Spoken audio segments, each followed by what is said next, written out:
এক একটা পিতা হবে ইব্রাহিমের মতো, এক একটা মা বোন হবে হাজেরার মতো ইনশাআল্লাহ, সারা আলাইহিস সালামের মতো। আপনি 10টা বাচ্চা না নিয়ে একটা বাচ্চা নেন, ওই একটা বাচ্চাকে আপনি খালিদের মতো বড় করেন। একটা মেয়ে আপনি মানুষ করেন আয়েশা রাদিয়াল্লাহু আনহার মতো। একটা স্ত্রী নেন, আপনি একটা স্ত্রীকে আপনি খাদিজার মতো বানান ইনশাআল্লাহ। একটা প্রজন্ম আমাদেরকে গড়ে দেন। একজন দায়ী, একজন বক্তা, একজন আলেম, 10 জন আলেম, একটা সরকার কিচ্ছু করতে পারবে না যতক্ষণ না আপনারা পরিবর্তন হচ্ছেন। আপনাদেরকে পরিবর্তন হতে হবে। আমি এখানে জোরে গলায় কথা বলে গরম গরম বক্তব্য দিয়েও কিছু করতে পারবো না। আপনাদের সবাইকে পরিবর্তন হতে হবে, আমাদের সবাইকে পরিবর্তন হতে হবে। আজকে থেকেই 5 ওয়াক্ত নামাজি হয়ে যান, আল্লাহ তৌফিক দান করেন। কোরআন হাতে থাকবে সব সময়, যখনই সময় পাবেন কোরআন তেলাওয়াত করবেন। কোরআন আপনাকে আল্লাহর দিকে নিয়ে আসবে ইনশাআল্লাহ। সুন্নত থাকবে চেহারা থেকে শুরু করে, দাড়ি ছেড়ে দেন, টাকটুর উপরে কাপড় উঠান। রিজিকের মধ্যে হারাম থাকলে ছেড়ে দেন, সুদ থাকলে ছেড়ে দেন, ঘুষ থাকলে বাদ দেন। যদি কারো সম্পদ অন্যায়ভাবে নিয়ে থাকেন, আজকে তওবা করে সে সম্পদ ফিরাই দিয়ে আসেন। লজ্জার কিচ্ছু নাই, গিয়ে বলবেন ভাই আমি ভুল করেছিলাম, বুঝি নাই, জানি নাই, তোমার সম্পদ অন্যায়ভাবে নিয়েছে, ভাই তুমি নিয়ে নাও। আপনার মর্যাদা আল্লাহ বাড়াই দিবে ইনশাআল্লাহ। আল্লাহ আপনাকে আসমান থেকে বেহিসাব রিজিক দিবে ইনশাআল্লাহ। যে বোন পর্দা করছো না, আজকেই পর্দা ধরো ইনশাআল্লাহ। যারা পরিবারের প্রতি শিথিল, পরিবারের প্রতি কঠোর হন, আপনার সন্তানের প্রতি কঠোর হন, ভাইয়ের প্রতি কঠোর হন। দেখেন আপনার ভাই গোপনে জেনা করছে কিনা, মেয়েটা গোপনে জেনা করছে কিনা। এই ফ্রি মিক্সিং ত্যাগ করেন, ফ্রি মিক্সিং এর সংস্কৃতি ত্যাগ করেন, মোবাইলের সেলফির সংস্কৃতি ত্যাগ করেন, শোডাউন আইওয়াশ এগুলো বন্ধ করেন, কিছু করার চেষ্টা করেন আল্লাহর জন্য। আল্লাহ পাক সবাইকে তৌফিক দান করেন। যারা আমরা মাদ্রাসায় পড়ি, আমরা যারা মাদ্রাসায় টুকটাক যাওয়া আসা করি, আমাদের জীবনের উদ্দেশ্য যেন এমন না হয় যে একটা ইমামতি হলেই বাস কাম খালাস। না, একটা ইমামতির জন্য আল্লাহ আপনাকে সৃষ্টি করেন না।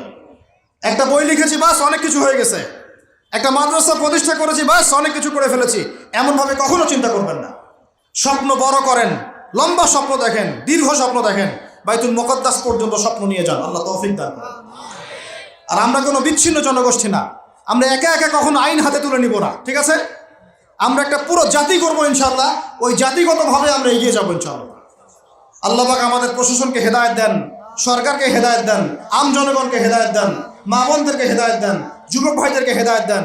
আর আমাদের এক একটা বাচ্চাকে আমরা আবু উবাইদার মতো বড় করবো ইনশাআল্লাহ, ইনশাআল্লাহ আযজা ওয়া জাল। আল্লাহ রাব্বুল আলামিন আমাদেরকে বলছেন ওয়াল আসর, হে মুমিনরা সময়ের কসম করে বলছি, আমি আল্লাহ সময়ের কসম করে বলছি। সময়ের কসম কি বুঝি ভাই? সময় আমাদের জীবনের সবচেয়ে ইম্পর্টেন্ট জিনিস। আল্লাহ পাক অহেতুক কোনো বিষয় শপথ করবেন না তো। আল্লাহ পাক যখন কোনো কিছুর কসম করেন, সবচেয়ে শ্রেষ্ঠ বিষয়ের কসম করেন।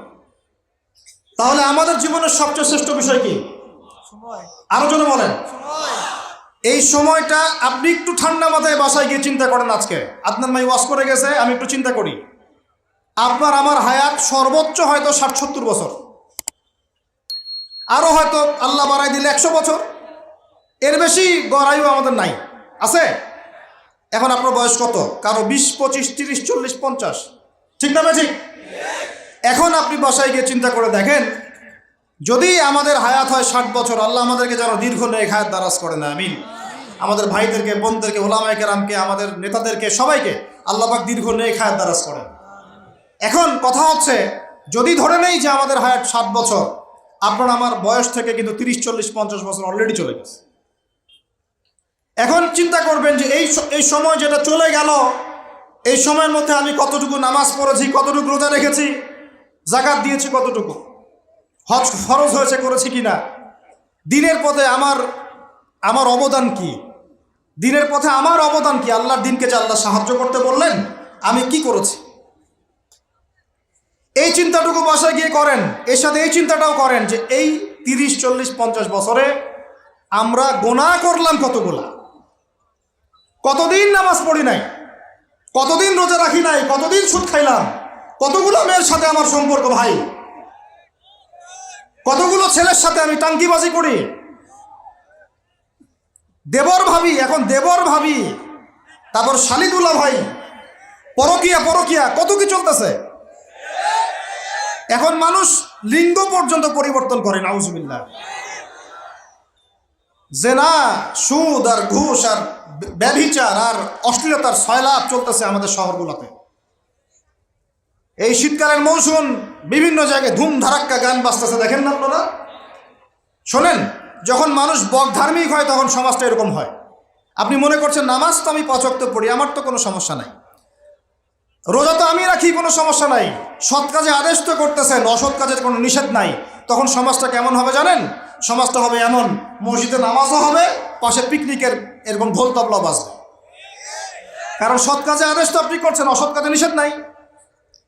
সমাজ পরিবর্তন হবে তখনই যখন সৎ কাজের আদেশের সাথে সাথে বলেন অসৎ কাজে নিষেধও থাকবে।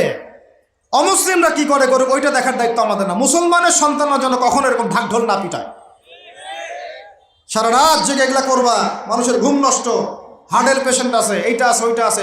সামাজিক প্রতিবাদ করবেন, একদম সামাজিকভাবে প্রতিবাদ করবেন। এগুলো বন্ধ না করতে পারলে আমাদের সমাজের নূর নষ্ট হয়ে যাবে। এখন যে কথাটায় আসেন, এই 60-70 বছরে কত পাপ করেছে হিসাব নাই। এই পাপগুলো লিস্ট করেন, দেখেন চোখ দিয়ে পানি ঝরতে থাকবে। আমার কথায় নারাজ হচ্ছেন? এই পাপগুলো লিস্ট করেন, চোখ দিয়ে পানি ঝরবে, আল্লাহ আমাদেরকে মাফ করে দেন। সবাই বলি আমিন। কত কবিরা গুনাহ হয়েছে, কত সগীরা। তবে সন্তুষ্টির কথা এটাই, যদি এটা উপলব্ধি হয় যে না ভুল হয়ে গেছে, আপনি ওযু করে আসেন, 2 রাকাত নামাজ পড়েন, আল্লাহর কাছে ইস্তেগফার করেন, বলেন আস্তাগফিরুল্লাহ আল্লাযী লা ইলাহা ইল্লা হুয়াল হাইয়ুল কাইয়্যুম ওয়া আতুবু ইলাইহি। আল্লাহ পাক এক মুহূর্তে আপনার সব পাপ তো মাফ করে দিবেনই, সব গুনাহকে নেকি দিয়ে পরিবর্তন করে দিবেন ইনশাআল্লাহ। এখন শুনেন, সময়ের কসম বলতে আল্লাহ কি বুঝিয়েছেন ভাই আমার সাথে বলেন? সময়ের গুরুত্ব, সময়ের, আরো আসতে বলেন, সময়ের, ওয়াল আসরি মানে সময়ের কসম, মানে সময়ের গুরুত্ব। আমাদেরকে সময়কে গুরুত্ব প্রদান করতে হবে। আল্লাহ পাক তৌফিক দান করেন। আজকে বাসায় কি করব? হায়াতের হিসেব নিব, কি করেছি এত বছরে, আর কি কি পাপ করেছি। পাপগুলোর কথা মনে পড়লে তওবা করে ফিরে আসবো ইনশাআল্লাহ। আল্লাহ পাক তৌফিক দান করেন। আর এখন বাকি সময় যতটুকু হায়াত আমাদের বাকি আছে, আমাদের কি কর্তব্য বলেন ভাই? আমাদের কর্তব্য কি এতটুকুই যে যেভাবে জীবনযাপন করছি এইটুকুই করব, না আমাদের আরো কোনো কর্তব্য আছে? কথা কি বোঝা যায় না? যায় না? আমাদের কর্তব্য কি বলেন? 1 নাম্বার, আমরা নিজেরা আগে আল্লাহ পাকের কোরআন এবং নবীর সুন্নতের উপর আমল করবো ইনশাআল্লাহ, রাজি আছি? 2, আমাদের পরিবারকে এর উপরে প্রতিষ্ঠা করবো ইনশাআল্লাহ, রাজি আছি? 3, আমাদের সন্তানদেরকে কোরআন সুন্নাহ অনুযায়ী বড় করবো ইনশাআল্লাহ, রাজি আছি? 4, আমাদের অর্থনীতি হবে হালাল কোরআন সুন্নাহ ভিত্তিক, রাজি আছি? 5, আমাদের শিক্ষা হবে কোরআন সুন্নাহ ভিত্তিক, রাজি আছেন? আমাদের সামাজিক যে সিস্টেম এটা হবে কোরআন সুন্নাহ ভিত্তিক, রাজি আছেন? এর উপরে আমি গেলাম না। সমাজ পরিবর্তন হলে উপরটা এমনি পরিবর্তন হয়ে যাবে ইনশাআল্লাহ, অটোমেটিক্যালি। ওয়াল আসরি, সময়ের কসম।